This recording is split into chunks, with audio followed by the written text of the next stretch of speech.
रोशनपुर नाम के गांव में चंदा और शांति नाम की जिठानी और देवरानी रहती थी। चंदा का पति बहुत पैसे वाला था।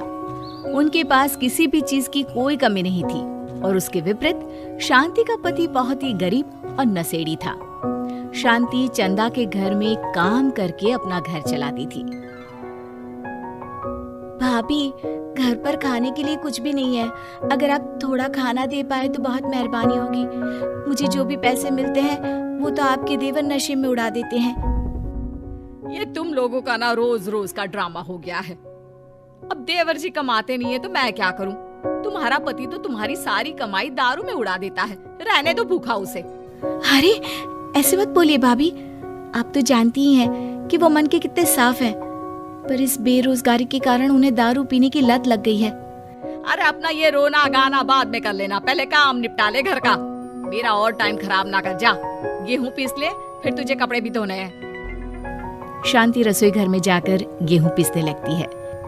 पीसते पीसते कुछ गेहूं वहां कपड़ों में गिर जाते हैं, जिसे देखकर उसके दिमाग में एक आइडिया आता है।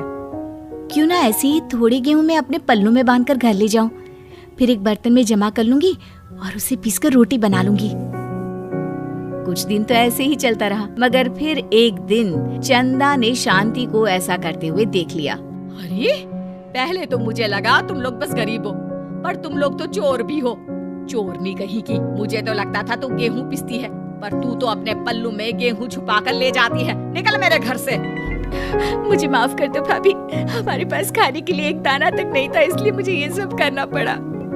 अरे तुम लोग मेरे रिश्तेदार हो, इसीलिए दया कर कर तुझे मैंने अपने घर पे काम पर रख लिया। पर तू और तेरा पति हमारे खानदान का नाम मिट्टी में मिलाने पर उतारू हो चुके हैं। आपको मुझे जितनी गालियां देनी है दीजिए, मारना है तो मार भी लीजिए भाभी, पर मुझे काम से मत निकालिए। परिवार की बात है, वरना कोई और ऐसा काम करता ना तो धक्के मार कर कब से घर का बाहर निकाल दिया होता। रोते रोते शांति अपने घर चली जाती है, जहाँ उसका नशेड़ी पति कहता है, अरे कहाँ रह गई थी कामचोर? इतनी देर क्यों कर दी? आज पैसे लाई कि आज भी खाली हाथ वापस आ गई है? अपने हाथ दिखा। जरूर पैसे छुपा लिए ताकि मैं दारू ना पी पाऊं। नहीं जी, मैं आपसे क्यों छुपाऊंगी? और अभी आप दारू पीने की बात कर रहे हैं, उसी कारण तो आज हम लोगों की ये हालत हो गई है। किसी काम की नहीं है तू, बिना मार खाए समझेगी नहीं। रख, अभी तेरे होश ठिकाने लगाता हूँ। रामलाल शांति को बहुत मारता है। शांति का मन दुखी हो जाता है और वो गांव के तालाब के पास के एक पेड़ के नीचे बैठकर फूट फूट कर रोने लगती है।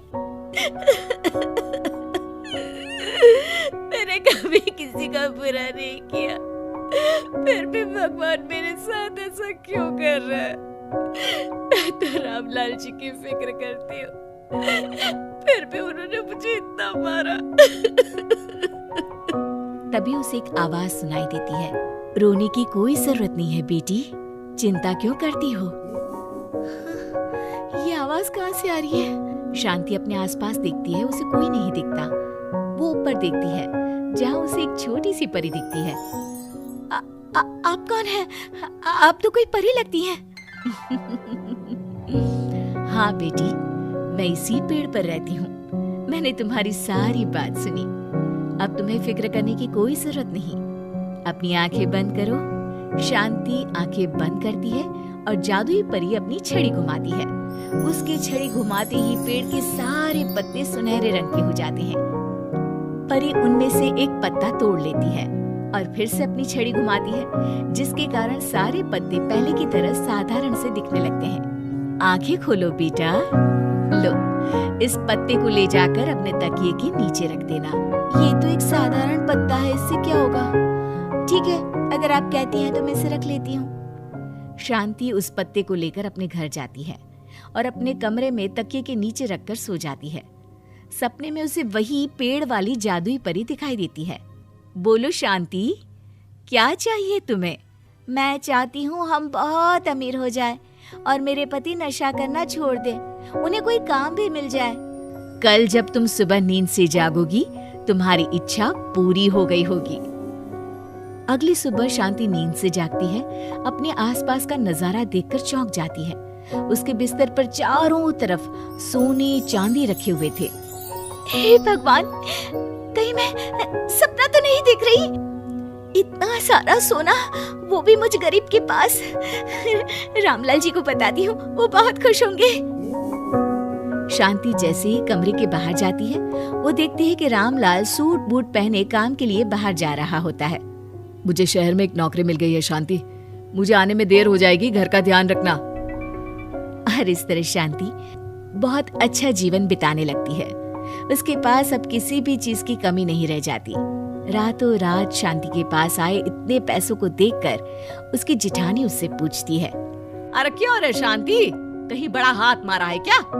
अचानक तुम लोगों के पास इतना पैसा कैसे आ गया? नहीं नहीं भाभी, ये सब तो जादुई परी के दिए हुए पत्ते का कमाल है। शांति जादुई पत्ते के बारे में सारी बात चंदा को बताती है, जिसे सुनकर चंदा के मन में लालच आ जाता है और वो झूठ मूठ रोते हुए उसी पेड़ के नीचे जाती है जहाँ उसकी रोने की आवाज सुनकर जादुई परी कहती है, क्या हुआ बेटा, क्यों रो रही हो? मैं बहुत गरीब हूँ, मेरे पति मुझे बहुत मारते हैं, अब मैं जीना नहीं चाहती। चिंता मत करो बेटा, अपनी आंखें बंद करो। जादुई परी चंदा को भी उसी पेड़ का एक पत्ता देती है और तकिए के नीचे रखने को कहती है। चंदा उस पत्ते को लाकर अपने तकिए के नीचे रख लेती है और अगली सुबह जब उठती है तो उसके कमरे में चारों तरफ सांप बिच्छू रहते हैं। अरे बचाओ बचाओ, कोई मुझे बचाओ, ये कैसा पत्ता है जिसे लाने के बाद उस गरीब शांति के पास तो इतना सारा सोना आ गया और मेरे चारों तरफ ये सांप बिच्छू, अरे कोई बचाओ। चंदा अपनी जान बचाती हुई शांति के पास जाती है। चलिए भाभी, मुझे लगता है आपके घर में सांप बिच्छू को बस जादुई परी ही हटा सकती है। दोनों मिलकर जादुई परी के पास जाते हैं। ये सब तुम्हारे बुरे इरादों का नतीजा है चंदा। तुम झूठ मूठ बस पैसे के लालच के कारण यहाँ आकर रो रही थी, इसीलिए तुम्हें जादुई पत्ते ने उसकी सजा दी। अरे मुझे माफ कर दीजिए जादुई परी, मेरे मन में लालच आ गया था। अरे शांति, तुम भी मुझे माफ कर दो, मैंने तुम्हारे साथ बहुत गलत किया है, फिर भी तुम मेरी मदद के लिए आई। चंदा को अपनी गलती का एहसास हो जाता है, इसलिए जादुई परी उसके घर से सारे सांप बिच्छू को गायब कर देती है। चंदा और शांति आपस में मिलजुल कर रहने लगती हैं।